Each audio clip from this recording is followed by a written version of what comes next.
بسم الله الرحمن الرحيم الحمد لله وكفى والصلاة والسلام على الحبيب المصطفى صلى الله عليه وعلى آله وسلم تسليما كثيرا. صل وسلم على محمد.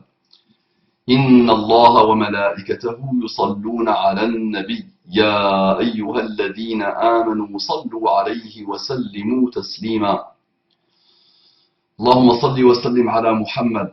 رب اشرح لي صدري ويسر لي أمري واحلل عقدة من لساني يفقه قولي. صل وسلم على محمد. Mes frères et sœurs, mes fils et mes filles, mes petits-fils et mes petites-filles, mes amis et mes amis, mes ennemis et mes ennemis, je vous aime tous en Allah subhanahu wa ta'ala, je dois vous le rappeler. Et je vous dis Assalamu alaikum wa rahmatullahi wa barakatuh. Que la paix d'Allah subhanahu wa ta'ala, sa miséricorde et ses bénédictions soient sur vous, mes frères et sœurs, partout dans le monde, mes frères et sœurs en humanité, en universalité, en citoyenneté, en symbiose, en intelligence, en souplesse intellectuelle, en ouverture d'esprit, en douceur, en toutes les bonnes choses que l'humanité a atteint avec ses bonnes expériences et ses mauvaises expériences. Je vous dis, je vous rappelle que j'ai beaucoup d'affection pour vous, beaucoup d'amour pour vous, j'ai beaucoup appris avec vous et de vous, et je vous invite à nous débarrasser des parasitages et de tous les conditionnements et de toutes les manipulations qu'on nous a inoculées. Un on impersonnel que vous devez fixer, que vous devez trouver et que vous devez combattre intelligemment. Je vous dis et je demande à Allah subhanahu wa ta'ala de vous accorder les délices infinis de la guidée islamique. J'ai regardé une émission. C'est toujours bon de regarder parfois des émissions. Ça donne des idées et ça donne des indications. Cette émission, je la connais depuis mon arrivée en France, depuis l'époque de Paul Naon et son copain. Et après, il y a eu deux femmes. Et là, il y a eu Élise Lucet qui a repris cette émission. Innocemment et naïvement, je me suis dit peut-être ça va évoluer un peu. Peut-être ça va se remettre en cause un peu. Peut-être ça va arrêter de prendre le peuple et la population et les Français, ça va arrêter de les prendre pour des guignolos. Même les guignolos, ça fait de bien parfois, ça te fait rire un peu. Ça te fait méditer parfois, ce type de rire. Mais là, c'était quand même bizarre. Et c'est surtout les émissions relatives à l'islam et aux musulmans. Et ça a toujours été le cas depuis que je suis arrivé en France, ça n'a jamais arrêté. Et c'était tous les 15 jours. J'ai comptabilisé une moyenne de tous les 15 jours. Ça doit inoculer des virus et des parasites au peuple. Et c'est très dangereux de jouer avec ce feu. Donc l'émission s'intitule Attentat du 13 novembre, ce que l'on n'a pas su voir. Attentat du 13 novembre, ce que l'on n'a pas su voir.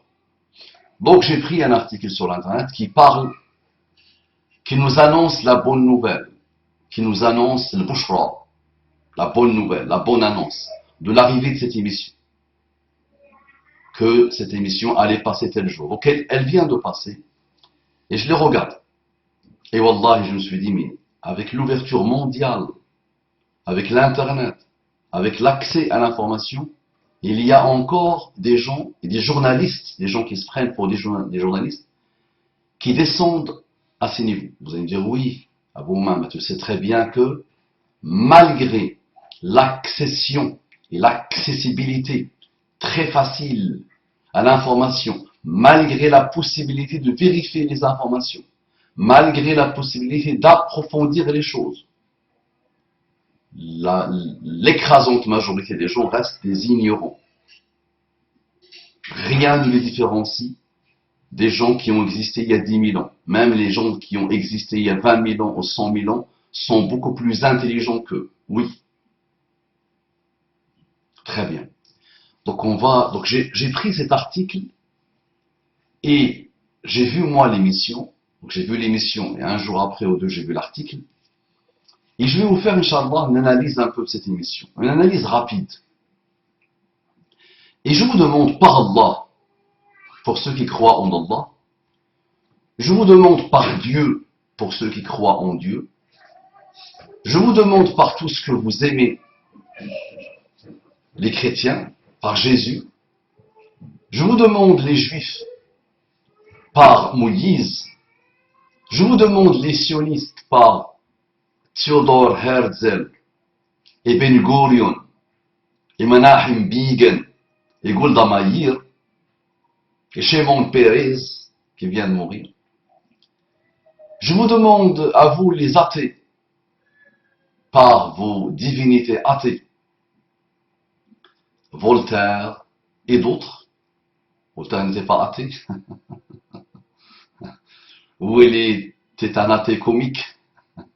Donc je vous demande par tout ce que vous croyez. Je vous demande aussi par Bouddha, parce que Bouddha est à la mode en ce moment. On essaie de manipuler le peuple aussi par Bouddha. Donc je vous demande par Bouddha de faire un travail d'analyse, de prendre ce sujet-là et d'essayer d'analyser. Et vous allez voir qu'on vous a toujours pris pour des imbéciles et on vous a manipulé et on continue à déstabiliser le monde. La France, 60 millions de personnes sur 7 milliards. Ok, mais j'habite en France. Mais c'est vrai, il y a des gens qui continuent à semer la pagaille en France. Donc là, c'est l'anniversaire des attentats du 13 novembre. Quelle souffrance, Wallahi, quelle souffrance de voir nos frères citoyens mourir lâchement, bassement, assassinés par des gens atteints, très atteints. C'est vraiment malheureux. Wallahi, c'est triste. Wallahi, c'est triste. Il y a des 1000 ans, les humains sont entretués, très bien. Et au moins, on a le recul. On prétend avoir un minimum de recul sur l'humanité. Et donc, il y a des gens qui tirent les ficelles. Vous savez, les médias aujourd'hui, c'est la force des forces. Vous voyez ce qu'ils font en politique, les pauvres. Les journalistes, c'est d'une bassesse rare, sans vouloir généraliser, à tous les niveaux. Mais ils n'arrêtent pas de faire les commentateurs pour titiller les politiques. De force. Mais la force des forces aujourd'hui s'appelle les médias. Et ça continue à manipuler, ça continue à semer la pagaille, ça continue à détruire. Et avec ce type d'émission, c'est ce qu'ils ont fait. Donc, bismillah, on va prendre la chose. Donc, voici l'article que j'ai lu. Donc, l'émission, je rappelle, attentat du 13 novembre, ce que l'on n'a pas su voir. C'est toujours beau de dire, ok, on n'a pas vu, on a été négligent, c'est ça, c'est trop facile, très bien. Donc le journaliste ou les journalistes, mais il y a un en particulier qui m'intéresse, ont voulu nous faire une analyse, très bien, de la situation. Donc là, j'ai lu l'article, donc l'article nous présente un peu cette émission qui allait passer. Donc ça a dit quoi? C'est un ovni télévisuel qui sera diffusé en prime time jeudi 3 novembre dans Envoyé spécial. Donc il est passé, je l'ai regardé personnellement, donc je l'ai vu. Et beaucoup de millions de Français l'ont vu. Et de Belges aussi l'ont vu. Et de Suisses l'ont vu. Très bien. Il est à mi-chemin entre le documentaire fouillé avec des vidéos et des informations inédites et l'outil pédagogique pour comprendre les enjeux qui ont abouti aux attentats du 13 novembre. Donc regardez comment on présente l'émission. Il est à mi-chemin entre le documentaire fouillé avec des vidéos, des informations inédites et l'outil pédagogique pour comprendre les enjeux qui ont abouti aux attentats du 13 novembre. Et c'était d'une incompétence rare. Vous allez me dire, ok, tu es incompétent, il est incompétent, nous sommes incompétents, c'est pas très grave. Qu'une émission d'un média qui tire les ficelles continue à donner des coups, c'est pas très grave. Ok, l'incompétence, c'est pas très grave. Qu'une émission d'une chaîne publique continue à faire son travail de sape, ce n'est pas très grave. Mais ce qui est grave, c'est que celui qui reçoit, ou celui qui donne l'émetteur de ce type de malheur, et celui qui reçoit, ne se remettent pas en cause à un moment donné. Celui qui émet, tu vas me dire, ok, mais lui, il fait son business, il fait sa crème. Mais celui qui reçoit, c'est pour ça que je vous fais cette petite analyse de rien du tout. Celui qui reçoit l'information, il doit commencer à se remettre en cause. Donc si on vous parle d'islam, c'est la question des questions, n'est-ce pas? C'est ce qui vous empêche de dormir, n'est-ce pas? Oui. Donc ça mérite un minimum d'approfondissement. D'abord non sectaire et non sectarisé. D'abord non sectaire et non sectarisé. Je ne vais pas entendre parler d'islam de la bouche des pires ennemis de l'islam et des pires ennemis de tout type de morale et des pires ennemis de tout type de religion. N'est-ce pas? Très bien. Donc là, il nous présente l'émission comme ça. Le documentaire est signé par Mohammed Sifawi. J'allais dire Sifawi par respect à Mohammed. Et je me suis toujours posé la question sur ce personnage, qu'est-ce qui fait qu'il n'a toujours pas changé de prénom? Parce que quand on voit la haine viscérale qu'il a de sa religion, de sa culture, de son passé, tu te dis, subhanallah. Mais il se présente comme Mohammed Sifawi, très bien. Le documentaire est signé Mohammed Sifawi, un journaliste d'investigation. Ah bon, c'est ça un journaliste d'investigation. Wallahi, je lis des livres de journalistes d'investigation sur des pavés de livres. Tu te dis, voici quelqu'un qui respecte son métier. Voici quelqu'un qui respecte le journalisme. Voici quelqu'un qui respecte le lecteur. Le Sifawi, non, ce n'est pas du tout un journaliste d'investigation qui respecte son métier, qui respecte ses auditeurs, qui respecte les spectateurs. Wallahi, mais vraiment, mais le niveau de raccourci, mais le niveau de bassesse, et on va le voir. Donc, elle nous présente la Miss en nous disant que est un journaliste d'investigation militant. Ah oui, c'est vrai, mais pour militant, il est militant. Et il a toujours milité. Depuis son arrivée en France, il milite. On doit lui reconnaître ça. Mais il milite pourquoi? La chose, c'est pas de militer. Tout le monde peut militer. Mais il milite pourquoi? Très bien, on va voir pourquoi il milite. Qui tient un discours alarmiste et lapidaire depuis les attentats de janvier 2015 sur les capacités d'action des terroristes et sur l'idéologie sous-tendue qu'il estime essaimer partout dans le monde, notamment en France. Madame, tu n'as pas été complète avec ton journaliste d'investigation. Ton journaliste d'investigation depuis son arrivée en France. C'est-à-dire depuis que je me rappelle. Je situe ça à 15 ans, 16 ans, 18 ans, je ne sais plus. Mais ça fait déjà, c'est sûr, beaucoup plus que 15 ans. En moyenne 15 ans minimum. Donc depuis son arrivée en France, à l'époque, il avait commencé par infiltrer un pseudo-groupe de fondamentalistes, radicalistes, terroristes. D'accord, il s'est présenté comme un musulman et il a fait bien son cinéma avec eux et il est venu avec son reportage et depuis, il continue à faire son beurre. Mais à un moment donné, il faut quand même évoluer, Sifawi. Et tous ceux qui ressemblent à Sifawi. À un moment donné, il faut quand même se former un peu. À un moment donné, il faut se remettre en cause. Parce que si vous avez, ou si tu as réussi à manipuler la populace il y a 10-15 ans, je suis sûr et certain que la populace est en train d'évoluer parce qu'elle peut vérifier les choses maintenant. Parce que tout est ouvert. Et il y a eu un foisonnement d'études sur ce sujet que tu veux traiter. Donc tu prétends pouvoir traiter qui est l'islam et ce que tu appelles l'islamisme.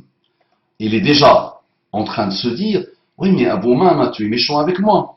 Parce que moi, je ne traite pas l'islam. J'ai montré dans l'article, dans l'émission, dans le reportage, dans le documentaire, l'OVNI télévisuel, j'ai montré que l'islam est pris en otage par ces gens. Ah non, on va le voir.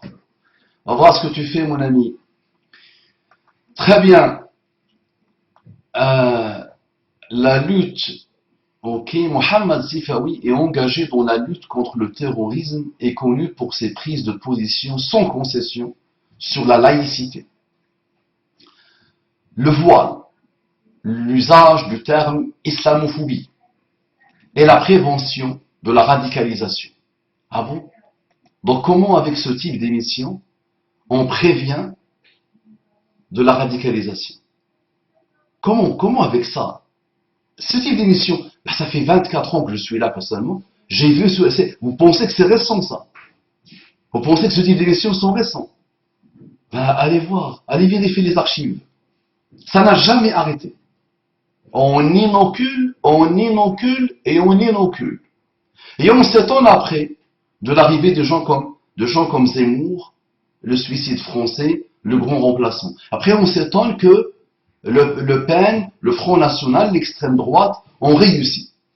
On s'étonne après que Buisson a installé ses grandes idées dans le paysage politico-politique, médiatico-médiatique français. On s'étonne. D'accord? Mais c'est pas des gens comme nous, comme moi, comme vous, qu'on peut faire celle-là. Ça manipule à merveille, ça embrase le monde, ça tire des richesses sans fin et ça applaudit. Et c'est le peuple qui trime et c'est le peuple qui paye. C'est ça l'idée, malheureusement. Et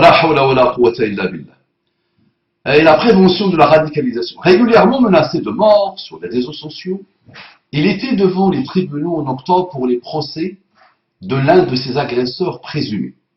Alors là, on nous présente un peu le personnage qui subit ces barbares musulmans qui ne peuvent pas supporter que quelqu'un parle d'islam et qui le menace de mort. Les amis, tout gamin qui menace Sifawi et d'autres de mort est un traître. Il a trahi le message islamique. Point barre. D'accord? Et tout gamin qui menace Sifawi et d'autres de mort n'a rien compris. Et tout gamin qui menace Sifawi et d'autres de mort, il a les mêmes mécanismes et les mêmes ressorts que Sifawi et d'autres. Il respecte le même fonctionnement et le même modèle. Sauf que un utilise la manipulation médiatique comme arme de destruction massive et il gagne à tous les coups. Et l'autre, un petit gamin isolé qui n'a jamais su au son disque sec une prière, un témoignage de foi, d'accord, qui donne le bâton à son Sifawi et à d'autres pour continuer à le battre, ni plus ni moins. Donc ce n'est pas comme ça qu'on peut dire à la pensée de Sifawi, à l'agressivité intellectuelle de Sifawi, à l'escroquerie intellectuelle de Sifawi, ce n'est pas comme ça qu'on peut l'arrêter. Du tout. Du tout. Donc là, tu lui donnes le bâton pour te battre. Et surtout, tu salis l'image de l'islam et tu la déformes et tu la dénatures chez ceux qui écoutent encore Sifawi et d'autres. Très bien. Donc là, on l'a présenté comme une victime qui subit, très bien, procès, très bien. Personne n'est surpris par les attentats.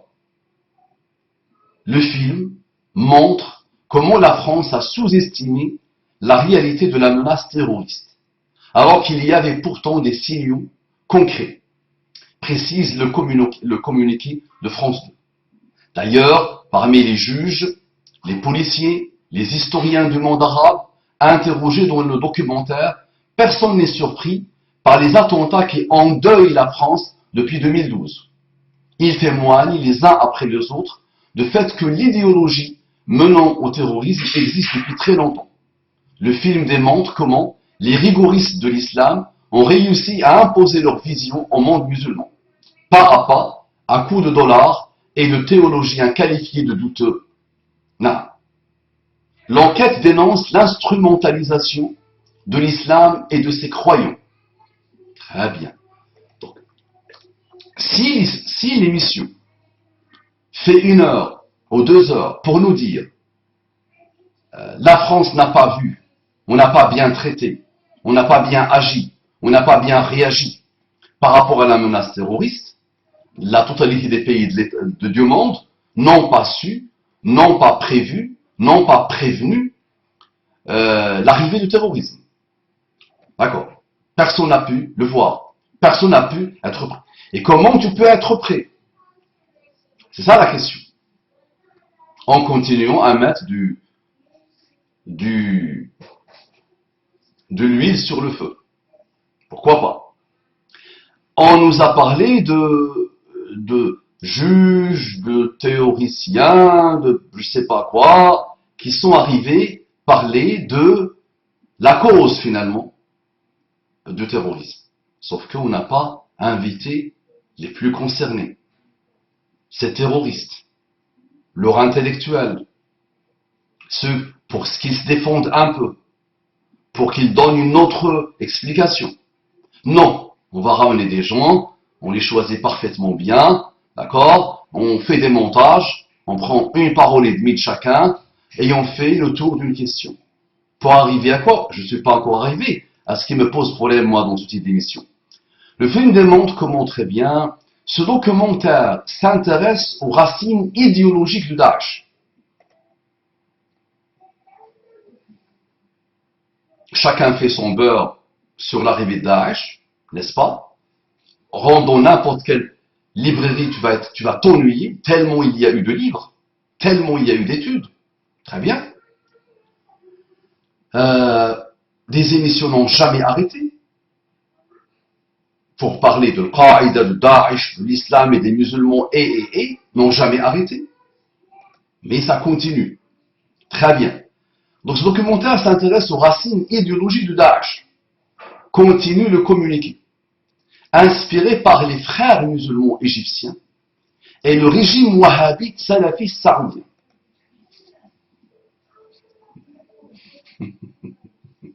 Daesh a comme origine les frères musulmans et les wahhabites.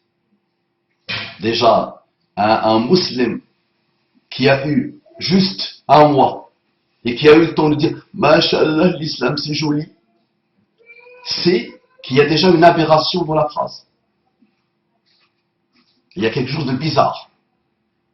Surtout, vraiment surtout, sur les 25 à 30 dernières années. Donc c'est le commun des mortels d'aujourd'hui. Avant ça, ils ne peuvent pas. Les gens ne peuvent même pas analyser quelque chose d'il y a 6 mois, ou qui s'est produit depuis 6 mois. On ne va pas leur demander d'aller jusqu'à il y a 30 ans. Mais, sur les 25 dernières années, cette phrase-là est une aberration sans nom. Tu vas te dire, Daesh existe depuis une dizaine d'années. D'accord? Ah, donc on se met, nous, que sur une dizaine d'années. Pour comprendre, pour voir si cette phrase est une aberration ou pas. L'origine de Daesh est les frères musulmans et les wahhabites. Très bien. Donc gardez-le à l'esprit. J'aimerais bien qu'on finisse l'article pour que je puisse rentrer dans l'émission. Des documents inédits éclairent ces liens. Allah Allah, quel document inédit? Posez-leur les questions. Sortez-moi, envoyez-moi les documents inédits. Moi j'ai vu l'émission. Les documents inédits éclairent ces liens. Comme cette vidéo qui montre un prêche de haine à la mosquée de la Mecque, lieu sacré parmi les sacrés de l'islam. Masha'Allah. Donc on introduit une caméra. En plus, même pas besoin d'une caméra.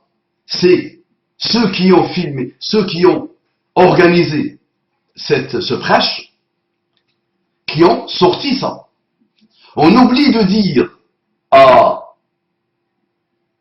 aux spectateurs le contexte de ce prêche.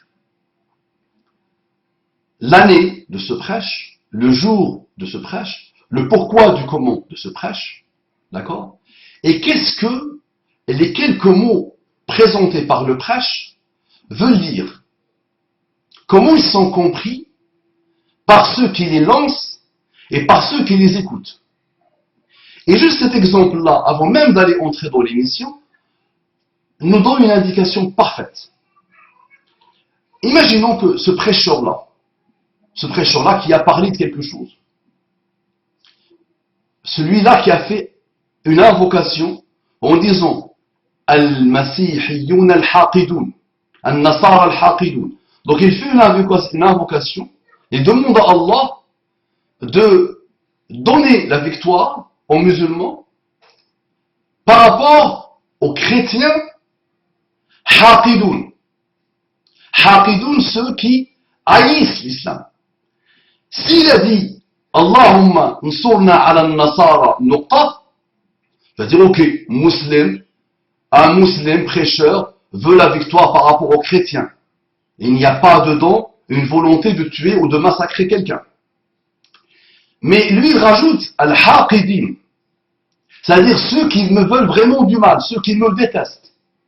Et ceux en plus présentés au pays musulmans comme les ennemis des ennemis, comme l'ennemi numéro un. On sait que chacun manipule comme il veut.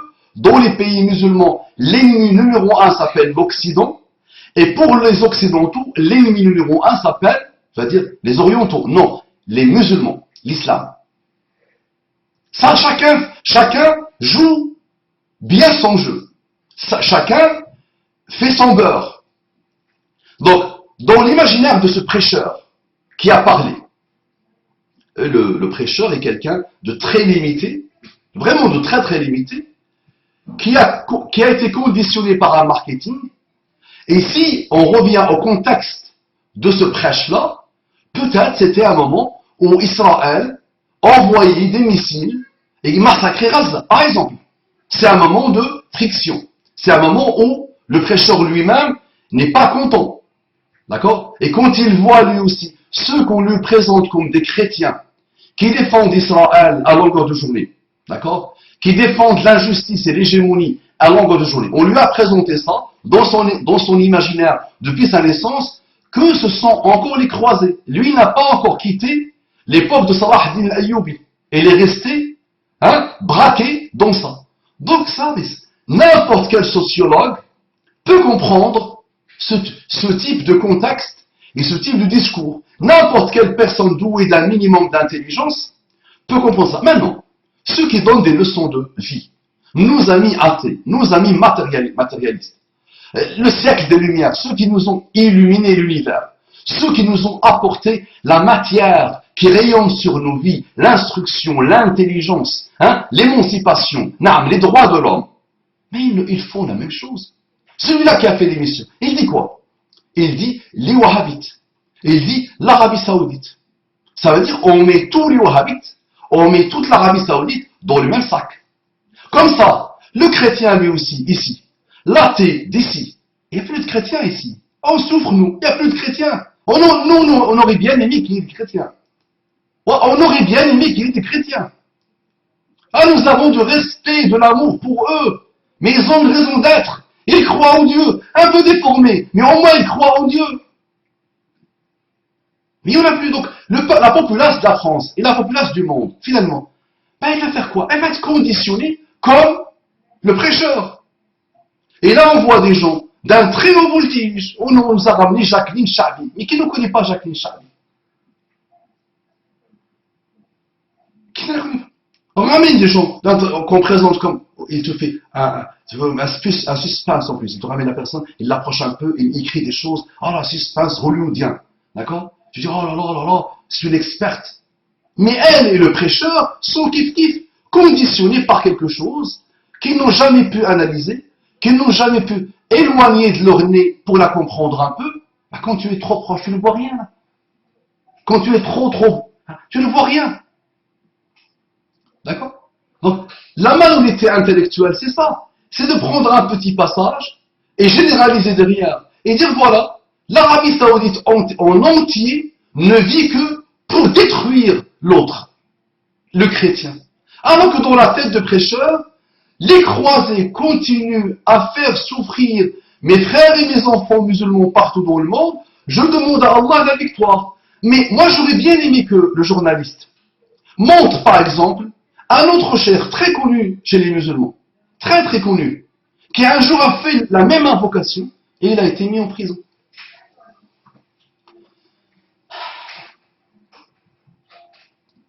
Alors, ce sont deux Arabies saoudites alors. Ce sont deux wahhabismes alors. Ce sont deux contextes différents alors. Donc toute l'émission, c'était ça. Mais à un moment donné, wallahi, j'avais honte. Personne, wallahi, j'avais honte. Le niveau est trop bas. Mais vraiment, c'est bas. Arrêtez de vous laisser prendre pour des imbéciles. Ne suivez personne. Mais suivez l'intelligence. Suivez la recherche approfondie. Étudiez un peu. Ne laissez plus les gens, les gourous, vous raconter des bobards. Parce que vous êtes des imbéciles. Imaginons, combien même vous êtes des imbéciles. Le problème, c'est que si vous restez imbéciles, la France s'embrase et le monde s'embrase. Donc au lieu de solutionner le problème du terrorisme, on rajoute du terrorisme au terrorisme. Et ce sont les mêmes mécanismes et les mêmes ressorts. Et la même modélisation. Et on tombe comme des rats. Et même les rats ne tombent pas. Il y a des milliards de rats qui neigent, qu'il pleuve, et ils sont là, ils sont puissants, ils arrivent à s'installer dans le monde, partout. Ça, c'est les rats. Ils sont immunisés. Quel que soit l'endroit de la Terre, ils sont présents. Rien n'a pu les détruire. Rien n'a pu les manipuler. Présence de l'OGM, présence des insecticides, des pesticides, de la pollution, les rats continuent à s'installer dans le monde. Et nous, les humains, voilà. Nous, un rien nous manipule et nous ravage. Donc c'était un exemple simple, avant encore d'entrer dans le vif du sujet, mais même si pour moi ça résume tout. Donc, l'ami qui a présenté l'article, eh ben, il fallait, au moment où tu étais en train d'écrire, il fallait que tu dises stop. Donc soit c'est de l'incompétence, soit c'est du sectarisme, qui est exactement le même dans lequel est tombé le prêcheur qui subit son conditionnement, ni plus ni moins, qui subit le marketing dans lequel il vit. On lui dit, il faut que tu répètes, on lui dit, on le forme pour qu'il dise, nos ennemis sont les croisés, il y a encore des croisés, je vais faire des doigts contre eux, d'accord, sachant que le musulman fait des invocations, comme le chrétien, comme le juif. Lui, le prêcheur, à ce moment-là, il faisait une invocation, il demandait à son Seigneur d'assister un peu les opprimés contre leurs oppresseurs. Pour lui, leur oppresseur s'appelle les croisés, les chrétiens. Et quand tu entends de la bouche d'un imam le mot chrétien, ne pense pas au chrétien lambda. Parce que l'imam peut donner sa vie, peut se sacrifier s'il voit qu'un musulman fait l'injustice commet l'injustice et l'oppression contre un chrétien. Si tu ne le sais pas, je te l'apprends. Dans l'imaginaire de l'imam, quand il dit « Oh Allah, détruit le chrétien », mais il a rajouté l'imam « haqidin », ceux qui haïssent, ceux qui sont oppresseurs, ceux qui ont la haine contre le musulman opprimé, qu'ils oppriment. Dans son imaginaire à lui, si même il dit le chrétien « Oh Allah, détruit le chrétien », dans son imaginaire, c'est le croisé. Ça veut dire l'ennemi. N'importe quel Français, chrétien ou pas, athée ou pas, n'importe quel citoyen du monde, s'il est croyant, et même les athées sont croyants, si tu ne le sais pas, il va demander de l'aide à son Seigneur contre celui qui l'opprime. Ça marche. Donc c'était voilà, des raccourcis, des mesquineries, des bassesses. Une manière de faire, et là on me présente ça comme un ovni télévisuel. La hawla wa la quwwata illa billah. Continuons. Comme celle où l'on comprend très bien des documents inédits et clairs, c'est bien. Voici le document inédit. Les documents inédits aujourd'hui, le monde est ouvert et il y a une infinité de ce type de documents qu'il a tiré sur Internet, sur YouTube, sur Dailymotion, partout. Il est où le travail journalistique? Il est où le travail d'investigation? La hawla wa la quwwata illa billah. Donc l'imam de cette mosquée est nommé par le roi d'Arabie Saoudite. Donc voilà le raccourci. Donc cet imam, nommé par le roi d'Arabie Saoudite, qui fait une invocation contre les chrétiens, haqidin, il a rajouté l'adjectif, ça veut dire pour lui les croisés, ceux qui détruisent le monde musulman dans son imaginaire à lui. Ben voilà, l'Arabie Saoudite, son roi, toute l'Arabie Saoudite. Ah bon, maman, arrête, stop. Est-ce que tu es là pour défendre l'Arabie Saoudite? Là, je suis là pour défendre l'intelligence humaine. Je suis là pour combattre les graines du terrorisme. Ce type d'émission rajoute le mal au mal. Fait que le musulman moyen se dira, regardez les bêtises, regardez les mensonges, regardez l'injustice. Il prend ça pour une offense, pour une attaque. Parce que le but, ce n'est pas l'Arabie Saoudite. Sifawi, son but, ce n'est pas l'Arabie Saoudite. Son but, c'est l'islam. Et on continuera à vous l'expliquer, Inch'Allah. Comme celle où l'on comprend les liens inébranlables entre la monarchie saoudienne et l'idéologie terroriste. Un autre décryptage est à retenir. Comme celle où l'on comprend les liens inébranlables entre la monarchie saoudienne et l'idéologie terroriste.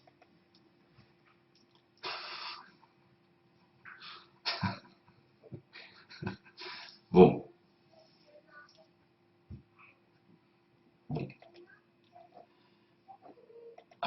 Pourquoi le rire? On n'a pas parlé dans l'émission de l'origine de le vrai. Le siècle des Lumières,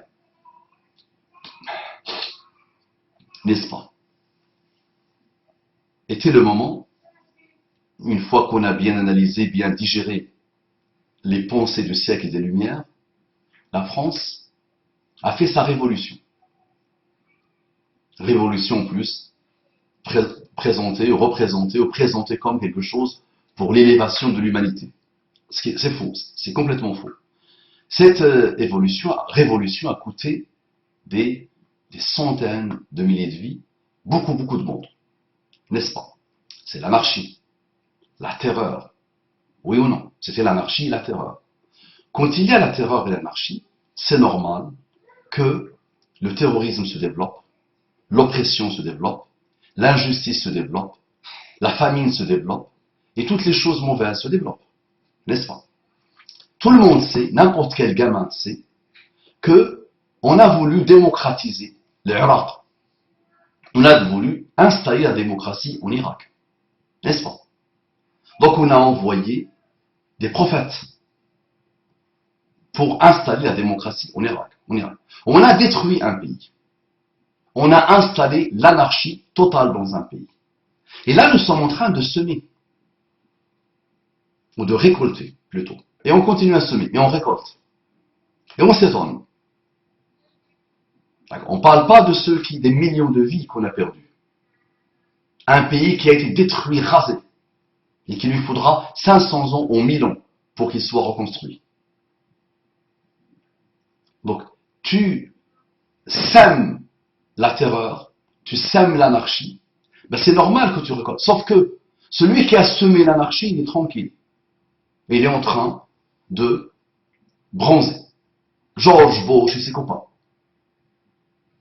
Personne ne dit rien. Personne. Et quand il y a des émissions, tu vois, c'est des émissions où il n'y a rien, mais vraiment rien. Donc celui qui a tué des millions de personnes, il se repose. Et il est tranquille. Et là, on a voté pour lui une deuxième fois, il s'est installé, il est parti, d'autres arriveront, d'accord? Et nous sommes actuellement, je ne serais pas surpris peut-être, mais déjà je suis même pas surpris que Trump, on parle de Trump, et si Trump gagne, je ne serais pas étonné, l'emporte. Donc nous sommes dans ce monde, la première puissance mondiale, continue à produire des fous furieux, et qui installe l'anarchie dans le monde. Des gens complètement déboussolés, complètement perdus, commencent à réagir. Ils réagissent mal. Normal. D'accord? Par-ci, par-là, ils réagissent mal. Et on représente ça comme la production, le produit des frères musulmans, du wahhabisme, mais surtout de l'islam. Il fallait dire, mais il ne veut pas le dire comme ça. Et ça, il le laisse à d'autres. Ou il le glisse parfois. Mais quand on fait une belle émission comme ça, d'investigation, il faut le dire autrement. Il faut inoculer autrement. Très bien. Un autre décryptage est à retenir, celui qui défait l'aura du calife de Daesh al-Baghdadi, qualifié par l'historienne du monde arabe Jacqueline Chaabi de totale escroquerie. Mais c'était un gag.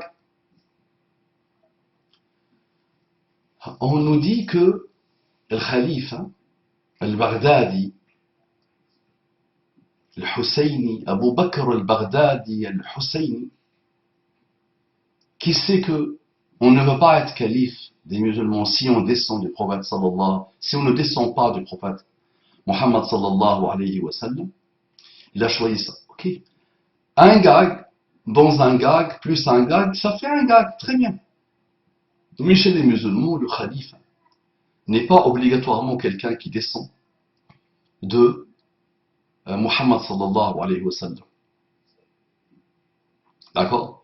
Et ce qui a fait que quelqu'un comme al-Baghdadi a ouvert sa bouche, et ce terrorisme, ce carnage, cette déstabilisation totale de l'Irak et de Syrie. Et dès qu'il a ouvert sa bouche, il n'y a pas un comité de fatwa, il n'y a pas un savant qui aurait pu dire, vous pouvez le suivre, c'est le khalifa des musulmans, que les musulmans et leur histoire attendent depuis au moins une centaine d'années, ou plutôt au moins 400 ans, ou 500 ans. Il n'y a pas. Donc présenter ça comme un travail fouillé, documenté. Ouais. On a pris le nom, il n'est pas Baghdadi, mais vous savez, il y a le laqab chez les musulmans. Moi, ça ne me pose aucun problème qu'il s'appelle el-Baghdadi. Il est dans un endroit, il s'appelle el-Baghdadi. Ok, mais c'est pas grave ça. Il a choisi de s'appeler el-Baghdadi. On appelle ça le nisba, Baghdadiyun, de Bagdad. Oui, il n'est pas né à Bagdad, il n'a pas grandi à Bagdad, mais son cœur c'est Bagdad. Nous avons ça, nous avons Al-Qurtubi, Al-Bukhari, il part s'installer dans un endroit, par exemple, et il peut choisir de s'appeler comme ça, Al-Nawawi, ou de l'endroit que son cœur a aimé, dans lequel il s'est installé. C'est pas ça. Ça, c'est pas de l'investigation. D'accord? Le Husseini, combien même il descend de Hussein. Mais nous avons des gens qui descendent de Hussein, pire qu'eux, tu meurs. Plus égaré qu'eux, tu meurs. Les musulmans, c'est pas des bébés. Surtout aujourd'hui. Ils étaient des bébés à une époque. Mais aujourd'hui, ils commencent à se réveiller. C'est pas parce que quelqu'un déclare qu'il est le descendant de Muhammad sallallahu alayhi wa sallam que on va voter pour lui, on va choisir, on va voter pour lui, non. On va choisir comme khalife. Quelle investigation, quel travail. Jacqueline Chaabi, masha'Allah. Ainsi, le journaliste donne la parole à des chercheurs. Oh là là, des anciens juges antiterroristes, des ex-patrons de la DGSE, des journalistes spécialistes du monde arabe, des politiques qui assurent qu'il existe des liens tangibles entre l'islamisme, entre parenthèses, ou l'islam politique, et le terrorisme. Masha'Allah. Transparaît d'ailleurs dans le film l'indignation du journaliste de voir la religion et la culture musulmane prises en otage et instrumentalisées par des idéologies extrêmes. Toi aussi, tu instrumentalises la mauvaise foi, le mensonge, la manipulation, pour manipuler la population.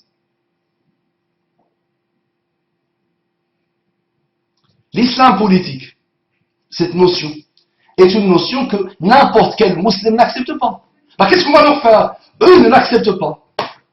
N'importe quel musulman n'accepte pas ça. Tout au long de leur histoire, les musulmans ne peuvent pas entendre l'islam financier, l'islam politique, l'islam de Lady Kaka. Il y a l'islam, point. L'islam. Et qui qui a pu s'installer partout dans le monde.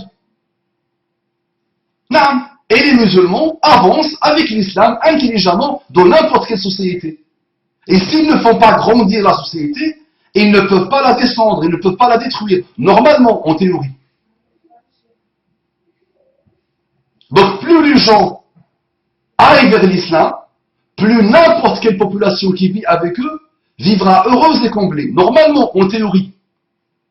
Parce qu'ils ont dans l'islam tout ce qu'il faut pour vivre avec n'importe quel peuple. Et l'histoire humaine l'a démontré et l'a prouvé. Revenons maintenant à l'émission. L'émission commence par les premières choses qui ont attiré mon attention.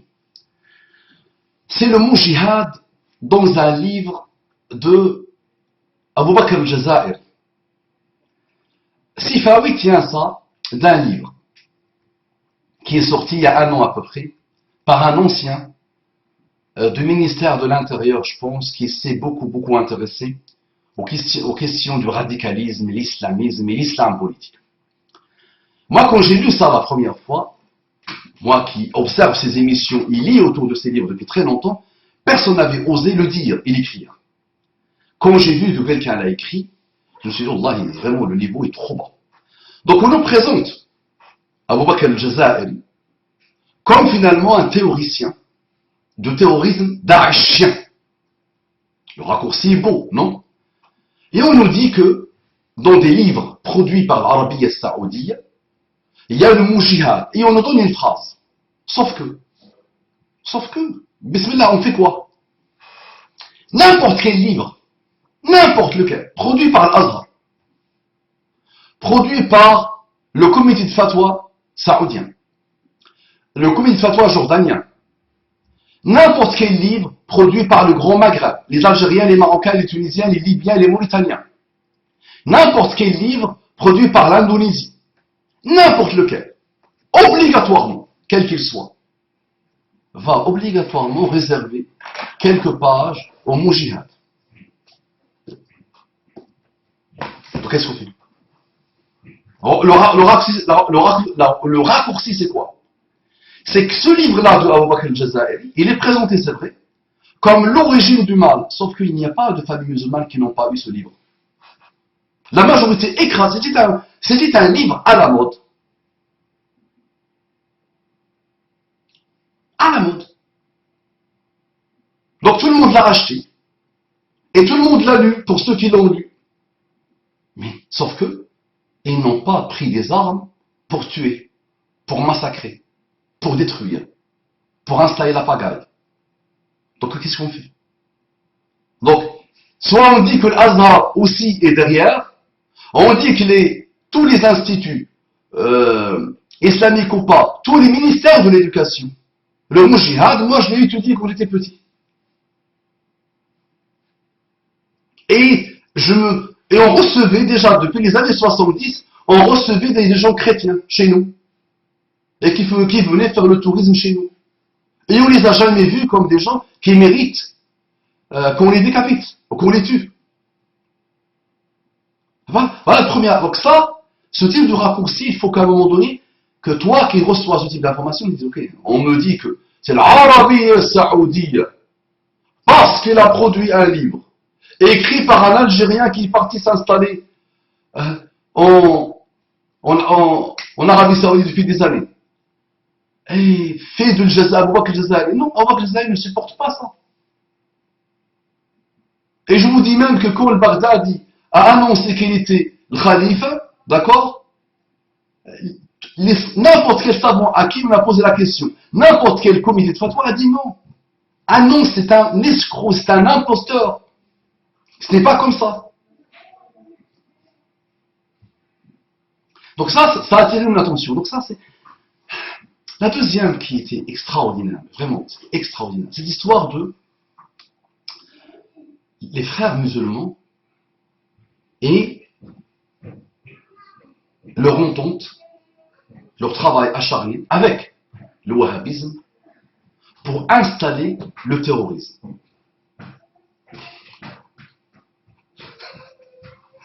Mais l'Arabie Saoudite, depuis 20 ans, On peut partir jusqu'à 20 ans, 30 ans si vous voulez, et on part jusqu'à 10 ans si vous voulez. L'Arabie Saoudite combat viscéralement les frères. Tout ce que vous pouvez imaginer, l'Arabie Saoudite l'utilise pour détruire les frères.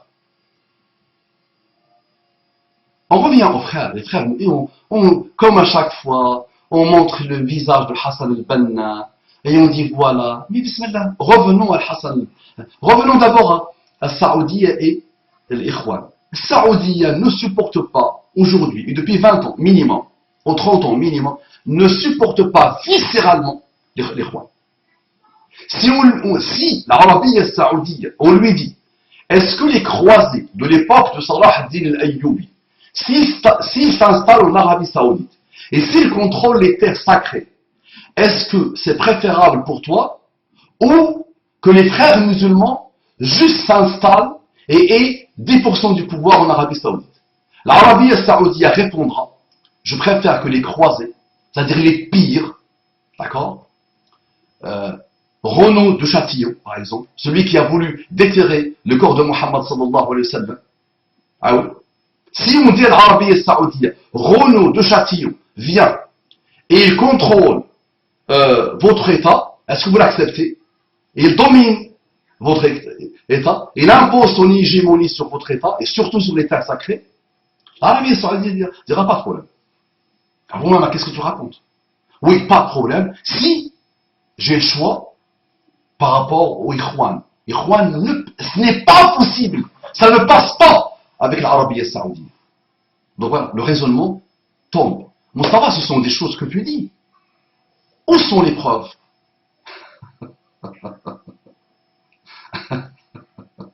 Où sont les preuves? Très bien. Qui finance Sisi actuellement? L'Arabie Saoudite. Qui combat les frères musulmans? L'Arabie Saoudite. Qui a installé le madralisme? L'Arabie Saoudite. Bah, ça, c'est documenté. Vous pouvez aller le lire, le découvrir. À vous de faire le travail. Je l'ai apprivoisé plusieurs fois dans mes rappels. À vous maintenant de commencer à l'approfondir. Hassan al-Banna. On va prendre Hassan. Donc, on vous présente Hassan al-Banna. On prend le logo des Ikhwan, le Coran. Encore heureux. Encore heureux. Mais il faut qu'on parle du contexte de Hassan al-Banna. C'est comme si on prend un groupe de résistants qui a existé il y a 79 ans ou 80 ans et qui a choisi un emblème, qui a choisi un logo et qui a agi par rapport à son logo et qui a réagi par rapport aux valeurs de son logo, de son marketing, et on commence à attaquer. Donc on va prendre le Coran. Donc le Coran, encore heureux. Hassan al-Banna est quelqu'un qui est d'obédience musulmane et qui vit que pour les valeurs islamiques touche l'humanité et qui a vécu pour ça. Donc ce n'est pas haram, ce n'est pas illégal, ce n'est pas grave dans son contexte à son époque de mettre dans son logo le Coran. Lui, dans sa tête, c'était pas pour manipuler le peuple, pour prendre en otage les musulmans, du tout. Les musulmans, dans leur histoire, avancent côte à côte avec le Coran, et dans le Coran, et par le Coran. On a montré dans ce logo les deux sabres. Donc, philosophie guerrière, philosophie assassine, philosophie de massacre. Sauf que, à l'époque, la terre de Hassan al-Banna a été colonisée par les Anglais. Et il avait un roi corrompu. Et toutes les structures égyptiennes étaient corrompues. Et on peut aller plus loin à cause de la France. À cause de l'Angleterre. De l'époque, de cette puissance-là, qui avait intérêt à détruire tout l'héritage ottoman. Donc on peut aller plus loin. D'accord? Donc on avait intérêt à détruire complètement et à corrompre jusqu'à la moelle épinière une terre très importante musulmane. Étudiez l'histoire. Hassan al-Banna est arrivé à ce moment-là. S'il était en France, vous l'aurez adoré, vous l'aurez vénéré. Puisqu'il est arrivé dans un pays musulman, dans un moment où sa terre était colonisée par les Anglais, et gérée par les Anglais, et gouvernée par les Anglais, d'accord? Et la France qui a fait des merveilles aussi. 2-3 puissances mondiales ont voulu hériter de l'héritage de l'homme malade qui s'appelait l'Empire ottoman. Hassan al-Banna arrive à ce moment-là. Donc il suffit de montrer son image, de dire qu'il a créé les frères, et la boucle est bouclée. Ben, bismillah, étudiez sa vie. Moi, je vous invite à étudier sa vie, à étudier ce qu'il a fait, à étudier ce qu'il a essayé de faire, à étudier quand des frères musulmans, ou qui ont prétendu être des frères musulmans, ont tué.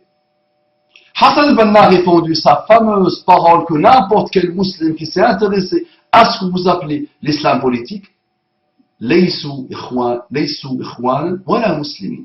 Quand il a su qu'un petit groupe qui prétend être des frères ont tué, ont semé la violence, il a dit ils ne sont ni frères ni musulmans. Et Hassan al-Banna avait la possibilité, d'accord, d'installer ce qu'il voulait, s'il le voulait, par la violence en Égypte. Mais il ne l'a jamais voulu. Étudier en profondeur l'histoire de Hassan al-Banna. Après, on présente Jamal Abdel Nasser comme quelqu'un de bien, comme quelqu'un qui a voulu installer le progrès. Mais tu mens. Tu mens. Et on présente les frères comme des gens de violence. Non. Il faut dire la vérité. Jamal Abdel Nasser, celui qui l'a porté au pouvoir dans son coup d'État, ce sont les Khouans, les frères musulmans. Ce sont les frères musulmans. Jamal Abdel Nasser, à la base, était un frère musulman.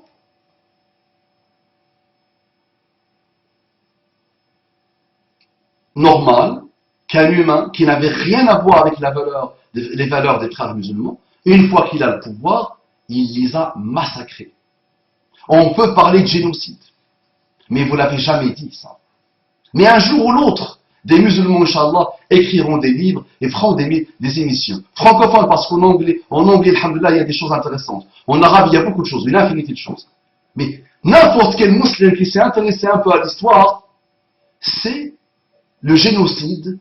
Un génocide, il n'y a pas un autre mot que Jamal Abdel Nasser a appliqué aux frères musulmans. Allez voir ce qu'il a fait. Allez voir ce qu'il a fait dans ces prisons.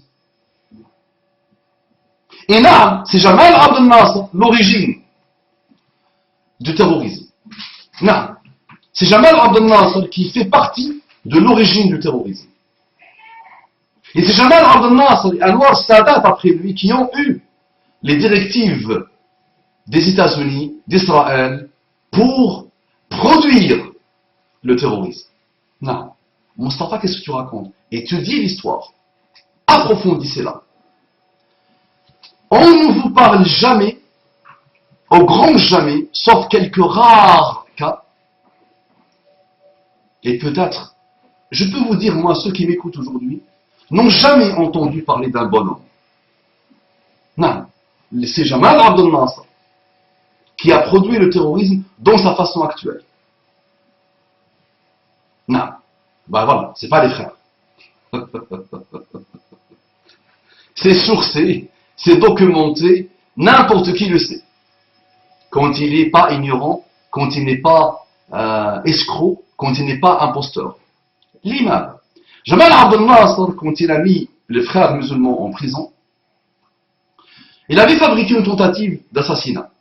Alors que les frères, s'ils voulaient le tuer, ils l'auraient. Même on a reproché aux frères. Parce que les frères se sont divisés, les frères musulmans se sont divisés. On a reproché aux frères de ne pas organiser l'assassinat de Jamal Abdel Nasser et ses officiers quand ils ont trahi. Imaginez, on leur a reproché. Des frères se sont divisés. D'accord? C'était le début vraiment de la trahison des frères musulmans au message de Hassan al-Banna. Et plus globalement, au message de l'islam. Ils ont commencé à se diviser. Il y a eu chez eux les faucons et les pigeons et plusieurs sectes dans les frères musulmans. Et le début des divisions était à cause du fait que des gens des frères disaient, il nous a trahis, nous l'avons porté au pouvoir, et il nous a trahis, on peut facilement le détruire, lui et ses officiers, et les frères n'ont pas voulu. Les patrons de l'époque n'ont pas voulu. Les morshidoun de l'époque n'ont pas voulu. Et Jamal Abdel Nasser a organisé une tentative d'assassinat, n'importe qui aujourd'hui le dit, qu'il a organisé une tentative d'assassinat, qu'il a mis sur le dos des frères musulmans, et pour les mettre tous en prison. Et c'est vrai qu'il a... C'était un génocide. C'était la Shoah des frères musulmans. Allez vérifier l'histoire. Maintenant, comment Jamal Abdel Nasser et pas les frères musulmans ont produit le terrorisme?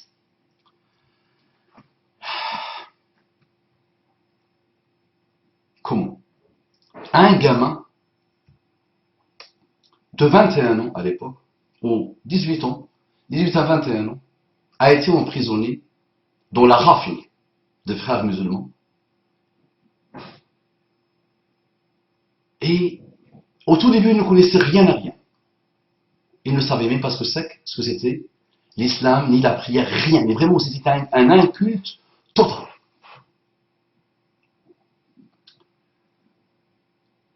Ce gamin venait d'une famille pauvre. Il était orphelin de mère. Il était très très très malmené par sa belle-mère. Il quitte son village, il part s'installer au Caire, et au Caire, il commence à fréquenter des assises de musulmans. D'accord? Sa fréquentation d'assises de petits membres par-ci par-là de frères, parce qu'à l'époque il y avait plusieurs groupes, a fait qu'il a été le pauvre raflé et mis en prison. Un bonhomme, au début innocent, très frustré à l'intérieur, très violent à l'intérieur, très haineux à l'intérieur, très malmené par la vie. Ça fait un cocktail explosif. Ce bonhomme s'est installé dans la prison. Au début, c'était un cancre, comme les cancres qu'on connaît autour de nous. Et rapidement, au bout de quelques mois, il a commencé à être très très très dangereux. Très très dangereux. Il a commencé à développer des thèses très anciennes, des Khawarij. Et il a commencé à parler de la violence. Au début, il a été aidé par quelqu'un de l'Azhar, un imam de l'Azhar, un cheikh de l'Azhar, qui était avec lui en prison. Ce cheikh de l'Azhar a perdu son frère qui a été tué, pendu, avec Sayyid Qutb ou avec d'autres, par Jamal Abdel Nasser. Ce cheikh-là a perdu, à cause de cette souffrance de voir ton frère assassiné par Jamal Abdel Nasser, à un moment donné, l'humain peut commettre des fautes, donc ce cheikh-là a porté l'étendard des thèses qui appellent à la violence, qui appellent à la compréhension des Khawarij. Donc ce cheikh-là, il a rencontré ce gamin en prison et il l'a influencé. Après, ce cheikh-là, les frères musulmans l'ont rencontré dans la prison, ont beaucoup discuté avec lui et ils l'ont raisonné. Et ce cheikh a quitté la vision de la violence, s'est débarrassé de la vision de la violence et des systèmes de pensée idéologiques des Khawarij. Le problème, c'est que le cheikh, il a la clairvoyance, il a la base, il a l'ouverture d'esprit. Même si, à un moment donné, il trébuche, s'il n'est pas orgueilleux, s'il n'est pas sectaire, il y a toujours moyen de lui montrer la vérité. Le gamin, non. Le gamin était une bombe, malmenée par la vie. Donc le gamin a continué. Et le gamin était quelqu'un de charismatique, très charismatique, très très charismatique. Et le gamin aussi a montré dans cette prison qu'il était brave et qu'il était courageux. Dans la prison, il y avait des choses, parfois tu as subi tellement de tortures qu'à un moment donné, tu exécutes ce qu'on te demande, ce que ton geôlier te demande. Donc il y a parmi les frères des gens qui ont tellement été torturés. Et l'Égypte à l'époque a fait appel à l'Allemagne, attention. À l'Allemagne dans l'art de la torture. Eh oui, elle a fait appel à des théoriciens allemands pour torturer les frères. Imaginez. Donc parfois les frères, il y avait aussi des vieillards emprisonnés depuis 20 ans, 30 ans, avant même l'avènement de Abdel Nasser. D'accord? Ou des gens qui étaient avec Hassan el-Banna anciennement, et qui étaient en prison, qui avaient atteint 40 ans, 50 ans, 60 ans en prison. Donc parfois, les frères qui étaient humains, parfois exécutés, faisaient, disaient, répétaient ce que leur geôlier leur demandait de faire. Parce qu'il fallait casser définitivement les frères musulmans. Ce gamin-là était puissant, courageux. Il supportait tout pour sa vision. Vraiment, il était solide. Et ce gamin a été libéré avec tous ceux qui ont été libérés après la mort de Abdel Nasser. Après la mort de Jamal Abdel Nasser. Anwar Sadat est venu libérer les musulmans pour un intérêt politique. Il a libéré les frères musulmans pour un intérêt politique. Et le gamin est sorti. Et le gamin a manipulé. Et le gamin a fédéré. Et le gamin a fini par kidnapper le ministre. Le ministre du ministère qui organise l'islam en Égypte. Et il a fini par le tuer. Et il y a même des histoires qui disent que le gamin travaillait avec les services de Anwar Sadat pour tuer ce ministre qui dérangeait, qui avait découvert une grande corruption, de grandes malversations dans le ministère qu'il avait hérité, qu'on lui avait donné, et il fallait le tuer, le débarrasser, donc on a utilisé le gamin pour le tuer. Qui peut me dire le nom de ce gamin? Personne, non? Ah, je vais vous faire travailler un peu. À vous de me dire comment s'appelle le nom de ce gamin. Vous avez Wikipédia, facile. Et vous avez, et je suis capable, et ceux que ça intéresse, je leur ferai, Inch'Allah, une série entière sur le gamin, sur le système de pensée du gamin. Tout au nom de A à Z. Ça peut faire l'objet de plusieurs vidéos s'il le faut. Mais vous ne le connaissez pas, ce gamin. Eh oui, vous ne le connaissez pas. Malheureusement.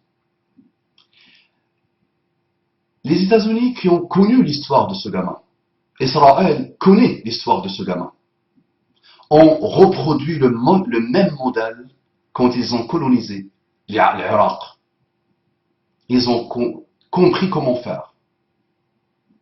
Avec un claquement de doigts, tu as tout le pétrole de l'Irak, tu organises la géopolitique de la région comme tu veux, et en même temps tu donnes un coup fatal à l'islam et aux musulmans. Quel bonheur! On vous a dit que ce qui s'est passé dans les prisons américaines était une erreur, de quelques dérives, de quelques officiers, et qui ont torturé, et qui ont violé, et qui ont cassé l'honneur des prisonniers musulmans. Simple. Moi, je peux vous dire aussi, mais qui me dit que c'était fait vraiment en haut? Parce qu'il fallait produire des monstres comme le gamin. Parce que nous, les musulmans, on travaille sur des choses qui sont là. Et on travaille mal. Nos ennemis, les croisés. Maintenant, les croisés sont athées, sont matérialistes, sont hindous, sont bouddhistes, sont toute personne immorale de la terre, tout capitaliste qui se respecte, devient le croisé. Non, ça l'arrange. le monde devient un moule de consommateurs bêtes et disciplinés, d'accord, et qui baissent la tête, acculturés, apolitiques, religieux, et qui baissent la tête et qui consomment. Point barre. D'accord? Et on a produit le Baghdadi. Simple comme bonjour. Donc qu'est-ce que vient faire les Khouans? Les Khouans, les frères musulmans, ils ont une histoire. Ils ont une histoire. Bismillah. Et ils n'ont jamais voulu la violence. Si les frères musulmans voulaient la violence, il n'y aura pas Sisi aujourd'hui. Il n'y aurait même pas Jamal Abdel Nasser. Qui a tué Anwar Sadat? Les Khouans, là. Allez. Là, non. Ce n'est pas les frères musulmans qui ont tué Anwar Sadat. Donc, allez, on étudie l'histoire des frères musulmans. Et à un moment, je vois que tu les défends. Oui, tu es frère? Non, moi je ne suis pas frère, mais je dois être juste. On doit être juste. Tu poses un frère musulman dans une pièce, et tu poses quelqu'un comme le Baghdadi dans une pièce, ou un gamin qui a tué au Bataclan dans une pièce, l'âme du frère musulman explose parce qu'il ne peut pas supporter ce type de système de pensée, qui n'ont rien à voir avec l'intelligence d'un frère musulman. Le frère musulman, c'est quoi? Qu'est-ce que les frères ont apporté? Qu'est-ce que Hassan al-Banna a apporté? Il n'a rien inventé de lui-même. Hassan al-Banna a juste rappelé aux musulmans que l'islam s'intéresse, c'est ce qui dérange Sifawi et ses camarades. L'islam est un tout, sahih. Mais dans l'islam, il y a un tout qui nous permet de nous adapter à n'importe quel peuple avec lequel on vit. Et il y a dedans ce qu'il faut pour qu'on puisse vivre en symbiose et en respect total avec n'importe quel peuple. D'accord? Donc il a fouillé quoi? La vidéo est connue de Jamal Abdel Nasser en train de s'abuser.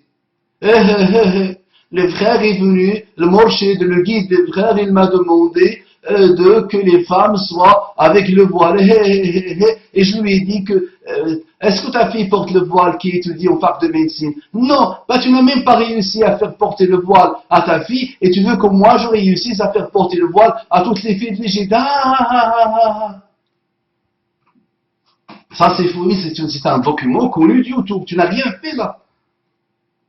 Tu n'as rien expliqué. Et ça vient faire quoi avec Daesh? N'importe quel Daeshi qui se respecte, il rencontre quelqu'un des frères, il le décapite.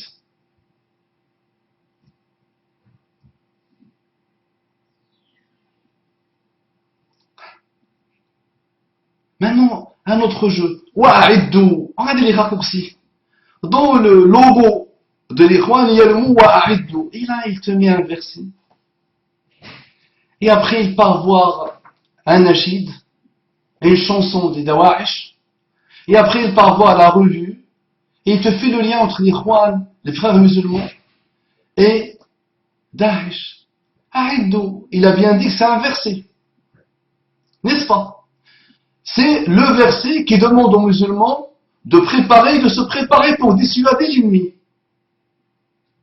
Aujourd'hui, personne ne peut ouvrir sa bouche à toutes les injustices de Poutine. Mais n'importe qui peut faire ses défections en Somalie, au Bangladesh.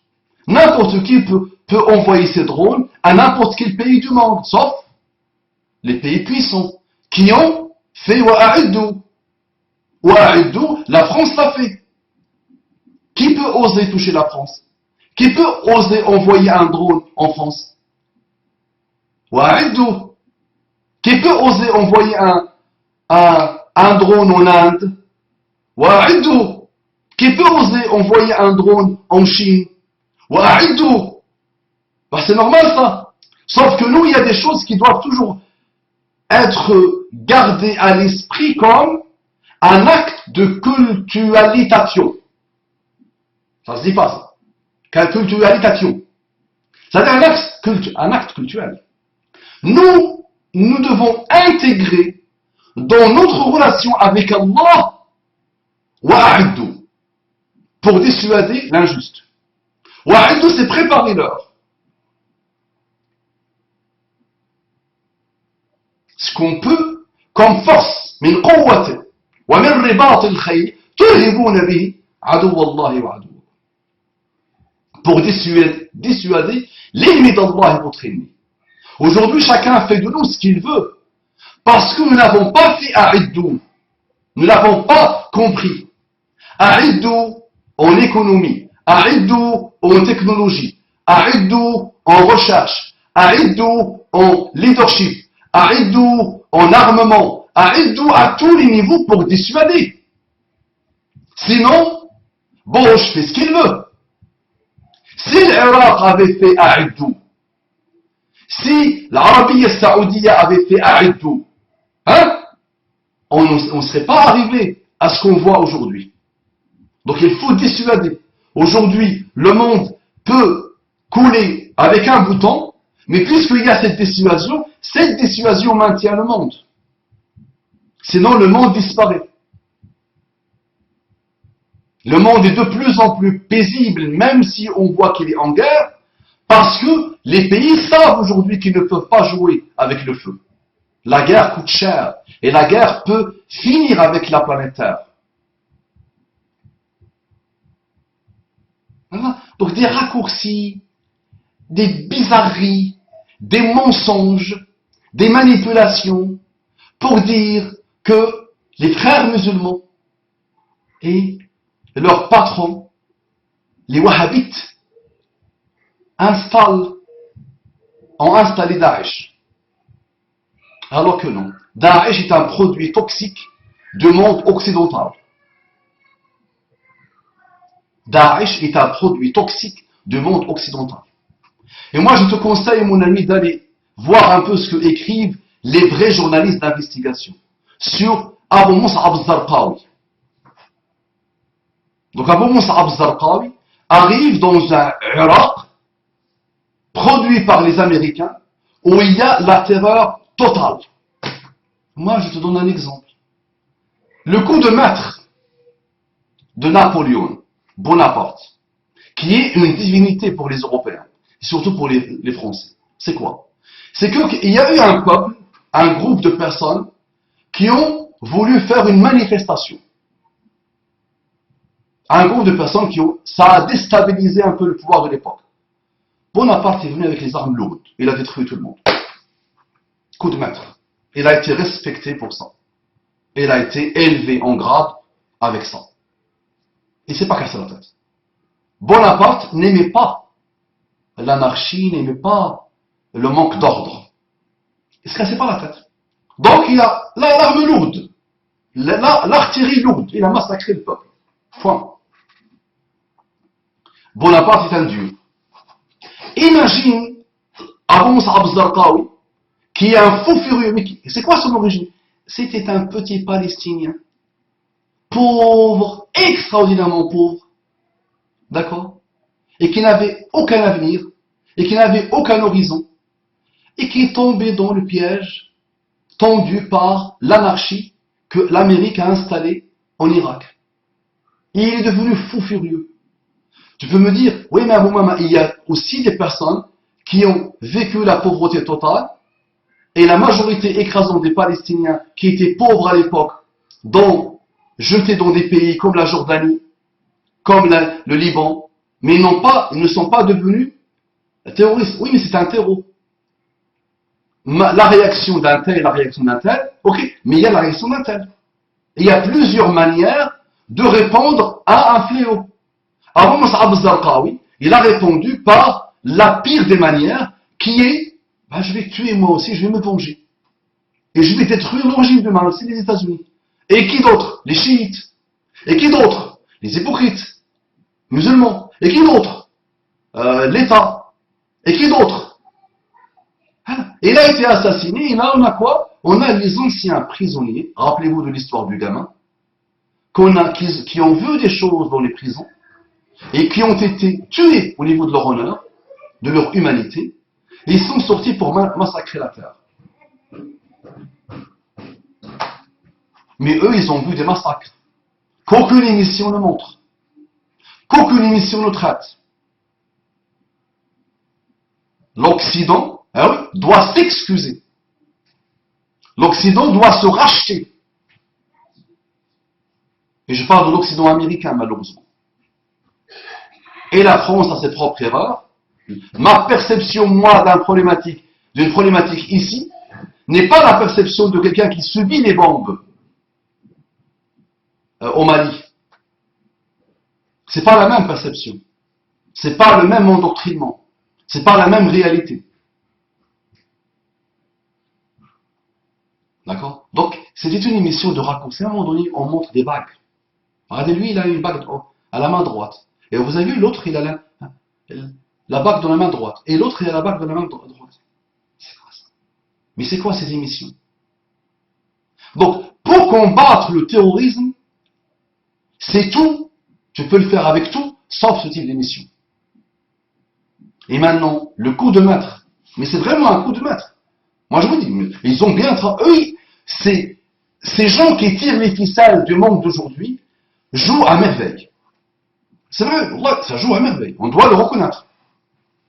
Parce que, imaginez, des gens qui n'ont ni queue ni tête tuent au Bataclan, tuent à Paris, qui n'ont aucun fondement, ni wahhabite, ni ikhwan, n'importe quel savant. Les wahhabites sont attaqués aujourd'hui par tout le monde en disant que ce sont des femmelettes, des sciences, des savants du pouvoir, des gens qui ne font rien par rapport à l'hégémonie occidentale, des gens qui ont pactisé avec le diable, et leurs savants aussi. Les savants ne nous demandent pas d'attaquer les chrétiens. Ah ben moi, j'ai été formé par ces savants-là, j'ai étudié ces savants-là, j'ai vu leur production. Hein, ils ne te demandent pas de massacrer ton frère chrétien, de massacrer ton frère bouddhiste. Et ils ne le disent pas du tout. Et ils tiennent des argumentaires avec le Coran et la Sunna pour te démontrer que non, ça ne doit pas se faire, c'est pas possible. Et c'est vrai. Ils n'ont pas inventé d'eau chaude. D'accord? Ils sont présentés à la jeunesse aujourd'hui comme, dans l'imaginaire de la jeunesse, comme des femmelettes, comme des bons à rien, comme des vendus, comme des hypocrites, comme le bras droit des francs-maçons et des sionistes. Donc comment tu peux me dire à moi que ce sont eux qui ont produit? Non, il y a des familles en Arabie Saoudite, par-ci par-là, que ça arrange de financer des groupes. Oui, ça existe. Et partout dans le monde, dans n'importe quelle structure, il y a les pigeons, il y a les faucons, il y a les intermédiaires et les équilibrés, il y a des gens du juste milieu. Mais tu présentes un pays entier qui, en plus, ses cadres, ses princes, ses rois, font quoi? C'est quoi leur destination à eux? C'est quoi leur mec à eux? Ben, c'est la France et l'Angleterre. Les cadres saoudiens sont tous civilisés à la sauce française, sont majoritairement francophones, forment leurs enfants dans des écoles anglophones et francophones, et viennent passer leurs vacances ici en France. Et c'est leur mec. Et ils aiment la France, les Saoudiens.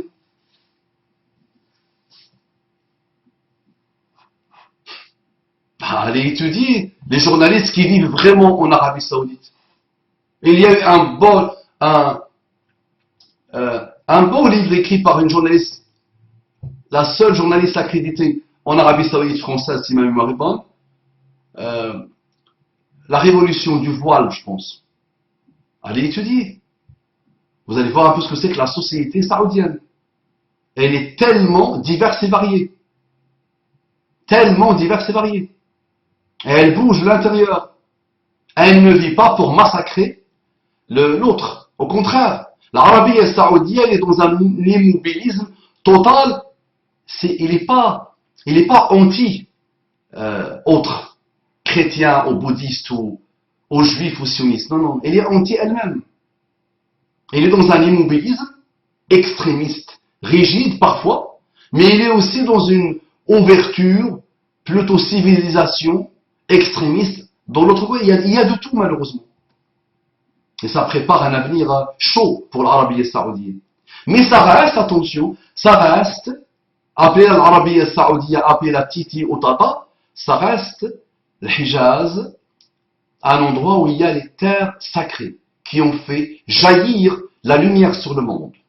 Donc, qu'on attaque l'Arabie Saoudite pour attaquer la lumière du monde, on le refuse. Donc, l'émission est là juste pour attaquer la lumière du monde. On ramène un petit gamin et on l'entend dire, je suis parti à l'Arabie Saoudite. J'ai fait ma Umrah, mon Hajj, et j'ai acheté beaucoup de livres. Et on te fait le raccourci.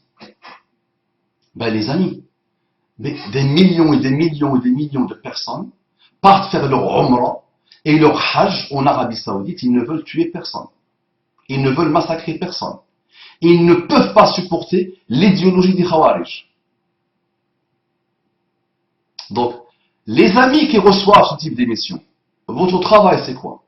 Sinon, vous êtes dans les mêmes systèmes, dans les mêmes mécanismes, dans les mêmes équations que les Dawash, exactement les mêmes.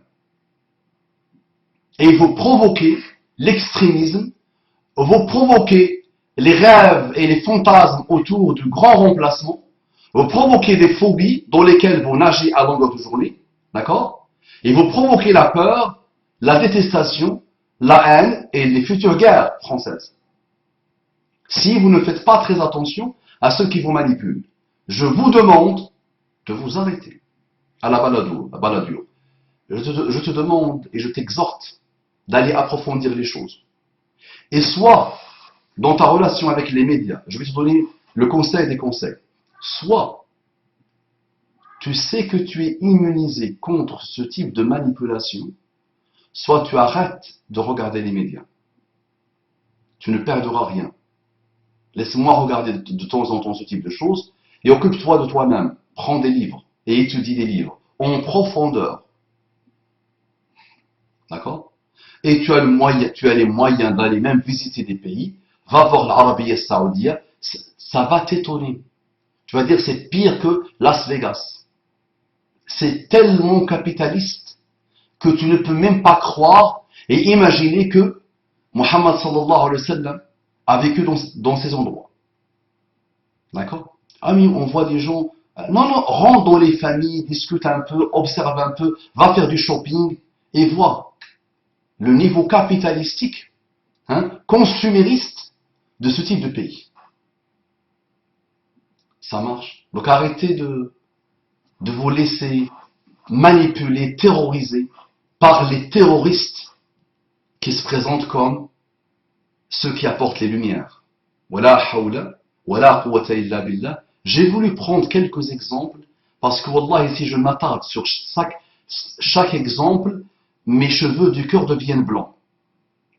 Et j'ai pas le temps à ça. Et vous n'avez pas le temps à ça. Déjà 1h30, je sais que beaucoup de monde m'ont déjà laissé tomber. Donc ceux qui ont pu aller jusqu'à 1h28, venez me dire coucou, Inch'Allah, sur mon adresse mail et partagez s'il vous plaît. Assalamu alaikum wa rahmatullahi wa barakatuh.